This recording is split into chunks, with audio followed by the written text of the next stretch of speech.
Welcome to Chunnu mathematics. आज हम लोग 9th का फर्स्ट चैप्टर जो भारतीय भवन का है इसका सॉल्यूशन होगा। यहाँ पे देखिए पहला चैप्टर जो है वास्तविक संख्या है। हम जितना भी डिटेल जो आपका संख्या नंबर सिस्टम जो है आपको पीछे वाले लेक्चर में मिल जाएगा। संख्या किसको कहते हैं, वास्तविक संख्या किसको कहते हैं, परिमेय संख्या, अपरिमेय संख्या, पूरे जितना नंबर है उस सभी का डिटेल आपको पीछे वाले वीडियो में मिल जाएगा। यहाँ पे देखिए जो फर्स्ट चैप्टर का आपका जो है 9th के भारतीय भवन मैथ का बुक का, इसमें कुछ सत्य और असत्य के बताना है क्वेश्चन को। नीचे दिए गए कथनों में सत्य और असत्य की कथनों की पहचान करें। फर्स्ट क्वेश्चन कह रहा है प्रत्येक पूर्णांक एक परिमेय संख्या भी है। सबसे पहले इसको आपको जानने के लिए पहले मालूम रहना चाहिए जो पूर्णांक किसको कहते हैं, परिमेय संख्या किसको कहते हैं। याद रखिएगा ये सब आपको 10th में भी जरूरत पड़ेगा, इसलिए जो भी लेक्चर पीछे जिसका जो कंप्लीट नहीं है वो जाके पीछे वाले लेक्चर को कंप्लीट करें। इसमें पहला आपको जानना होगा जो पूर्णांक किसको कहते हैं, परिमेय संख्या किसको कहते हैं। बहुत सारे बच्चे को देखते हैं जो इसका आंसर रट लेता है, आप लोग आंसर नहीं रटिएगा, ठीक है। यहाँ पे देखिए पूर्णांक पहले समझिए पूर्णांक किसको कहते हैं। पूर्णांक के बारे में तो इसमें बताया जाता है वैसा संख्या जो ऋणात्मक और धनात्मक शून्य सहित शामिल हो। दैट मीन्स कहने का मतलब मान लो माइनस वाला टर्म -1 -2 -1 0 1 2 इस तरह से ये माइनस इन्फिनिटी तक जाएगा, ये प्लस इन्फिनिटी तक। तो ये हो गया आपका पूर्णांक। अगर मान लीजिए कोई से पूछ रहा है आपसे जो दो पूर्णांक है कि नहीं, तो दो पूर्णांक है, मतलब इसमें बहुत सारा यहाँ से लेके अनगिनत आपको जहां तक मन है लिखने का वहां तक लिख सकते हैं। इस साइड माइनस में आपको जहां तक जाने का मन है वहां तक जा सकते हैं। तो ये हो गया आपका पूर्णांक। अगर कोई पूछेगा जीरो, बताओ जीरो पूर्णांक है कि ना, है ना। दो, अगर मान लो हम यहाँ लिख दिए 5 तो 5 पूर्णांक है कि ना, है ना। अगर मान लो 7 लिख दिए तो 7 है कि ना। ये सब पूर्णांक है सब। अब समझिए पूर्णांक के बारे में समझ गए। अब तनका थोड़ा देर के लिए आप देखिए परिमेय संख्या किसको कहते हैं। अब परिमेय संख्या समझने के लिए तो परिमेय संख्या का डिफिनेशन सबको याद है ना। परिमेय संख्या का डिफिनेशन याद रखना, वैसा संख्या जो p बटा q के रूप में हो। तब p बटा q के रूप में हो ना तो मतलब बटा के रूप में।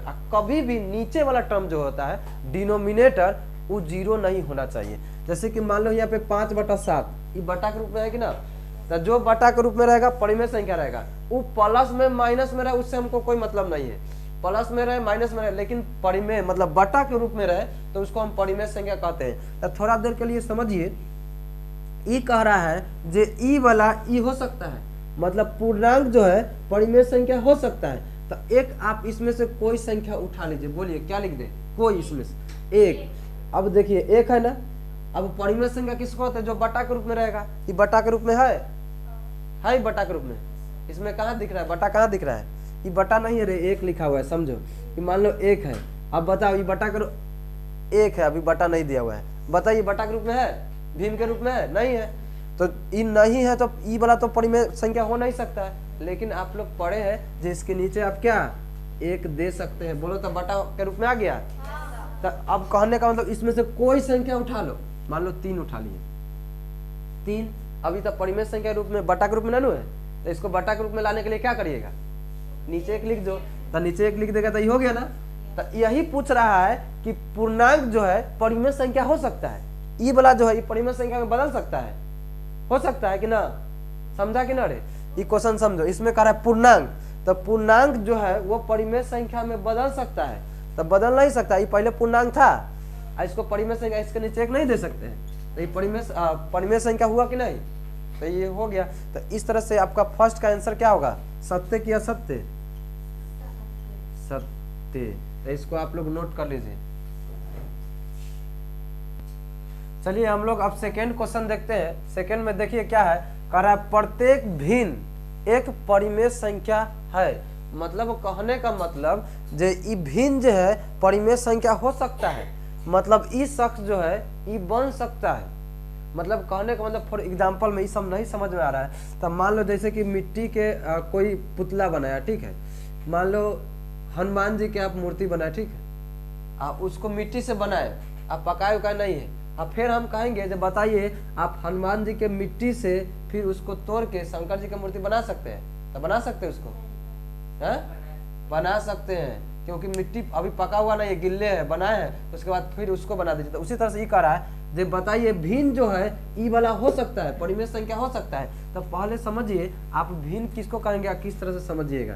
तो ये भिन्न है, मान लीजिए ये फॉर एग्जांपल आपका भिन्न है, तो भिन्न मतलब वो भी बटा के रूप में नहीं, भीम के जोड़ा भीम के घटाव आप सीखते हैं तो उसमें जो भी टीचर लोग रहते हैं ऐसे देते हैं, ये हुआ माइनस में भी रहता है, ये हुआ ना। चलिए उसके बाद मान लो ये भी ये, उसके बाद क्या है परिमेय संख्या, तो यहाँ पे लिखिए अब परिमेय कौन होगा। तो परिमेय के समझने के लिए इसको क्या करना होगा, देखिए परिमेय मतलब ई भी बटा के रूप में, ई भी जो ऊपर में है दोनों सेम आप लिख सकते हैं, जैसे 5 बटा या 2 भी, इसके नीचे नानो है तो इसके नीचे नहीं है तो आप एक दे सकते हैं। तो देखो जे इसमें है, जो इसमें है ना, तो वही पूछ रहा है जो ई वाला जो है मतलब सेम, याद रखिए बटा के रूप में भी होता है, बटा के रूप में यो होता है। तो दोनों जब बटा के रूप में होता है तो ऑलरेडी आपका ये परिमेय संख्या मतलब ये सत्य होगा, ठीक है। तो देखिए 5 बटा 2 इसमें भी एग्जाम्पल में लिए 5 बटा 2 दोनों में सेम है ना, तो सेम है मतलब ई ना ई बन गया, ई जो है आपका ये बन गया, मतलब ये बात सही कह रहा है। तो इसका आंसर हो जाएगा आपका सत्य। सत्य कौन सत्य कैसे हुआ से समझिए, जैसे कि मान लो हम एग्जाम्पल लिए 3 बटा मान लो 2 लिए, ठीक है। तो ये 2 जो है जो भी पूर्णांक को, इसमें प्राकृतिक संख्या भी, सम संख्या भी हो सकता है, लेकिन अभी एग्जाम्पल लिए पूर्णांक में है, इसके नीचे 1 दे देंगे तो ये क्या बन जाएगा, क्या बनेगा, ये परिमेय संख्या बन जाएंगे ना। आप समझिए तो कहता है भिन्न भी ना बट्टा के रूप में होता है, ठीक है। भिन्न भी जो होता है बट्टा के रूप में होता है, तो ये बट्टा के रूप में है। इसमें भी देखिए परिमेय संख्या में मान लीजिए 2 ले लीजिए, इसके भी नीचे दे सकते हैं, तो ये तो बट्टे के रूप में है ना। तो देखिए दोनों सेम हो गया ना, मतलब दोनों सेम हो गया, ई बन गया, ई उ बन जाएगा, मतलब ई अभी बात हो रहा है जब भिन्न परिमेय संख्या हो सकता है कि नहीं, तो दोनों मैच किया, मतलब ई भी परिमेय संख्या हो सकता है। हालांकि ई भी बट्टा के रूप में होता है, ई भी बट्टा के रूप में होता है, एहो माइनस में रहता है, इहो माइनस में रहता है, सब सामान सेम है तो ऑलरेडी होबे करेगा, तो इसलिए ये सत्य है। चलिए अब हम लोग थर्ड नंबर देखते हैं, इसका है प्रत्येक प्राकृतिक संख्या एक पूर्ण संख्या होती है। तो इसको किस तरह से सॉल्व होगा, याद रखिए कोई भी क्वेश्चन सॉल्व करने के लिए ना पहले आपको मालूम होना चाहिए जो संख्या कहते किसको है। आपको बेसिक से याद रखिएगा, 9th वाले बच्चे जो भी इसको लेक्चर को देख रहे हैं, ये लेक्चर आप लोगों के लिए बहुत ही इंपॉर्टेंट साबित होगा। कब, जब आप पीछे वाले लेक्चर का संख्या के बारे में टोटल एक्सप्लेनेशन देख लेते हैं, क्योंकि 10th क्लास में बहुत सारे ऑब्जेक्टिव में ये प्राकृतिक संख्या अपूर्ण संख्या से रिलेटेड बहुत सारा क्वेश्चन पूछा जाता है। इसलिए आप लोग पहले वाले लेक्चर में जाकर ढूंढिए जो कौन सा लेक्चर में ये नंबर के बारे में पढ़ाए हुए प्राकृतिक संख्या पूर्ण संख्या के, ताकि आपको अच्छी तरह से नॉलेज होगा और तब ये वाला देखिए बहुत बेहतर तरीके से ये समझ में आएगा। पहला कह रहा है प्राकृतिक संख्या, हम थोड़ा आपको समझा दे रहे हैं। प्राकृतिक संख्या मतलब गिनती की संख्या को प्राकृतिक संख्या कहते हैं। तो यहाँ पे देखिए प्राकृतिक संख्या जो होगा, प्राकृतिक संख्या फॉर एग्जाम्पल गिनती, आप लोग बचपन से गिनती लिखते हैं, कहाँ से लिखता है साहब, 1 से 1 2 3, अब बहुत सारा जहाँ तक आपको लिखने का मन है, ऐसा नहीं सारे लोग कहते हैं जब 100 तकला लिखना है, रियलिटी में 100 तक आप इनफिनिट जहाँ तक मन है तहाँ तक आप लिख सकते हैं। तो यहाँ पे देखिए उसके बाद देखिए पूर्ण संख्या, तो कोई पूर्ण संख्या का डिफिनेशन बता सकता है? कह रहा है कि प्राकृतिक संख्या में शून्य मिला देने पर जो संख्या प्राप्त होता है उसे पूर्ण संख्या कहते हैं। तो इस पे शून्य मिला दो, अब देखो अब लिख दिए, ये लिखे। अब ई कह रहा है, समझिए क्वेश्चन क्या कह रहा है, ई जे प्राकृतिक संख्या पूर्ण संख्या हो सकता है, मतलब ई वाला जोन जोन ए में है वो एहो में है, ई जोन जोन है ए में है, सब है ना रे, एक एहो में तो एक है, 2 है तो 2 है, 3 है तो 3 है, 4 है तो 4 है, लेकिन ई वाला जो है में न है, 0 ए में है। तो ई कह रहा है जे ई वाला जो है ए में है, सब ई वाला जो है सब ए में है, तो मतलब कथी होगा, सत्य। तो इसका आंसर हो जाएगा आपका क्या, सत्य। ये आया समझ में, आ गया। चलिए अब हम लोग 4th नंबर क्वेश्चन देखते हैं। कह रहा है कि प्रत्येक पूर्णांक एक पूर्ण संख्या होती है। तो पहले आप समझ जाइए, पूर्णांक अभी जस्ट बताया है, पूर्णांक मतलब जो प्लस में हो और माइनस में दोनों वाला हो। जैसे फॉर एग्जांपल आप पूर्णांक को समझिए, पूर्णांक पहले कौन कौन होता है, ठीक है। तो पूर्णांक पूछेगा अगर, तो वैसे संख्या जिसमें ऋणात्मक धनात्मक शून्य सही शामिल है उसे पूर्णांक कहते हैं। आप पूर्ण संख्या जो शून्य से कहने का मतलब प्राकृतिक संख्या में जो शून्य मिला देने पर जो संख्या प्राप्त होगा उसको पूर्ण संख्या कहेंगे। तो यहाँ पे देखिए पूर्णांक बताने के लिए आपसे कोई भी पूछेगा जो पूर्णांक किसको कहते हैं, तो आप माइनस वाला प्लस वाला दोनों बोलिए। फॉर एग्जाम्पल में मान लीजिए हम -3 ले लिए, -2 ले लिए, -1 0, उसके बाद 1 लिए, 2 लिए, 3 लिए, डॉट डॉट, इधर 4 ले सकते हैं, 5 भी ले सकते हैं, इधर -4 भी, जहां तक आपको ले जाने का मन है वहां तक आप इसको ले जा सकते हैं। चलिए उसके बाद क्या लेना है, पूर्ण संख्या। अब बताइए पूर्ण कौन कौन होता है, पूर्ण संख्या कहां से लिखेंगे, शुरू प्रथम पूर्ण संख्या कौन, 0 से, तो 0 1 2 3 जहां तक मन होगा। अब तनका देखिए ई जे ए में जे है सब ए में है, आपको क्या दिखा क्या नहीं दिखा, जो इसमें है इसमें नहीं है, माइनस, ए में माइनस है, ए में माइनस ननु है, तो ई कह रहा है कि ई कह रहा है जे ई जे है ई एकरा में है पूरे ननु है, तो ये बात कथी कह रहा है, सही कह रहा है कि गलत, सही कह रहा है, गलत कर रहा है ना रे, ए में माइनस वाला ननु है, तो वही पूछ रहा है जब पूर्णांक पूर्ण संख्या हो सकता है, तो नहीं होगा क्योंकि ई माइनस में होता है, ई माइनस में नहीं होता है, तो इसका आंसर क्या हो जाएगा, असत्य लिख लेंगे। हाँ चलिए अब देखते हैं हम लोग 5th नंबर क्वेश्चन, कह रहा है कि प्रत्येक पूर्ण संख्या एक प्राकृत संख्या होती है। तो पहले समझिए जो पूर्ण संख्या किसको कहते हैं और प्राकृत संख्या किसको कहते हैं। अगर आप ये जान गए तो ऑटोमेटिक इसको आप अच्छी तरह से सॉल्व कर पाइएगा। पहला कर रहा है पूर्ण संख्या, आपको जो संख्या मालूम है ना उसको कोशिश करिए पहले आप लिखने का। तब पूर्ण संख्या कौन कौन होता है, तब पूर्ण संख्या मालूम है जब प्राकृतिक संख्या में शून्य मिला देने पर जो संख्या प्राप्त होता है उसे पूर्ण संख्या बोलते हैं।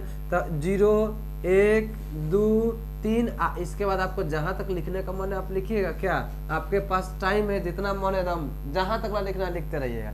चलिए अब हम लोग प्राकृत संख्या देखते हैं। प्राकृत संख्या किसको कहेंगे, तो याद रखिएगा गिनती की संख्या को प्राकृत संख्या कहते हैं। गिनती कहाँ से लिखते हैं, 1 2 3 डॉट डॉट डॉट, अब जहां तक आपको लिखने का मन है मतलब इन्फिनिटी तक लिख सकते हैं आप। थोड़ा इसमें देखिए तो गौर करने वाली बात क्या है, कह रहा है कि पूर्ण संख्या प्राकृत संख्या होती है, मतलब जे ए में है वो ए में है, देखो तो जे ए में है वो ए में है।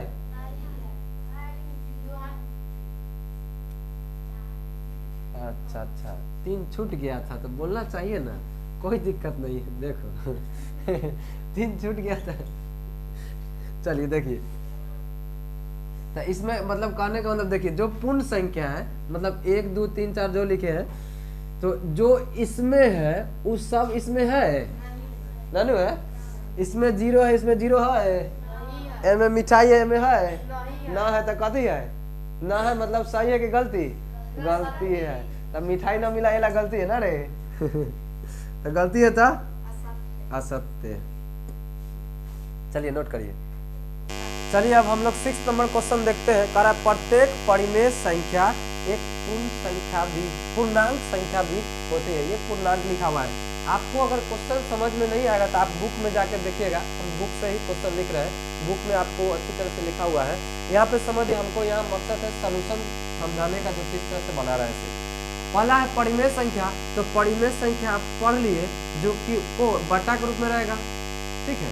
फॉर एग्जाम्पल मान लीजिए 2/3 या 2 भी है तो ये भी होगा परिमेय संख्या, इसको नीचे 1 दे सकते हैं। लेकिन थोड़ा पूर्णांक समझिए तो अच्छा ये भी माइनस में हो सकता है, -5/2 प्लस माइनस दोनों में हो सकता है। अब समझिए अगर पूर्णांक की बात हो तो पूर्णांक हम लोग पढ़े हैं -3 -2 -1 0 1 2 3, मतलब पूर्णांक जो होता है 0 भी पूर्णांक होता है। समझिए पूर्णांक जो होगा 0 भी पूर्णांक होगा, 0 को भी हम पूर्णांक कहेंगे, माइनस वाले टर्म को भी पूर्णांक कहेंगे, अब प्लस में है उसको भी पूर्णांक कहेंगे। हम इस सभी को पूर्णांक बोल सकते हैं। तो इस शख्स कह रहा है परिमेय संख्या कह रहा है कि तू हमरा जैसा बन सकली है, ये कह रहा है रे तू हमरा जैसा बन सकली है। तो ये देखिए जवाब देगा, अब ये टेढ़ी से बात करेगा तो ये टेढ़ी से बात करेगा। अब समझिए तो इसमें देखिए इसमें कह रहा है परिमेय संख्या, तो देखिए 2/3। अब समझिए यहाँ पे तन का ये आप लोग बताइए इस शख्स जो है परिमेय संख्या है, ये 2 जो है परिमेय संख्या है, 2 परिमेय संख्या नहीं है, है क्योंकि इसमें नीचे हम 1 दे सकते हैं ना। अच्छा तन का ई वाला शख्स का देखिए तो ए में है ना, देखो अब तक कुछ मिल रहा है ना। अब मान लो माइनस में ई परिमेय संख्या है कि ना, है यो परिमेय संख्या, क्योंकि दोनों के नीचे एक दे सकते हैं ना, तो ई परिमेय संख्या है। लेकिन तनका देर के लिए समझिए, अगर मान लीजिए हम इसके नीचे ई वाला इहो में है ना, अच्छा ई वाला है इसमें, लेकिन तनका देखिए तो अगर मान लीजिए 3 लिख दिया 5, तो 3 तो इसमें है, लेकिन बटा में कोई के 5 है, ननु होगा, मतलब सेम ननु मिला, तो सेम ना मिला तो इसका आंसर क्या हो जाएगा, असत्य। तो ई भी शख्स क्या निकला, असत्य, मतलब ई जो है एक बात नहीं माना। ठीक है, चलिए।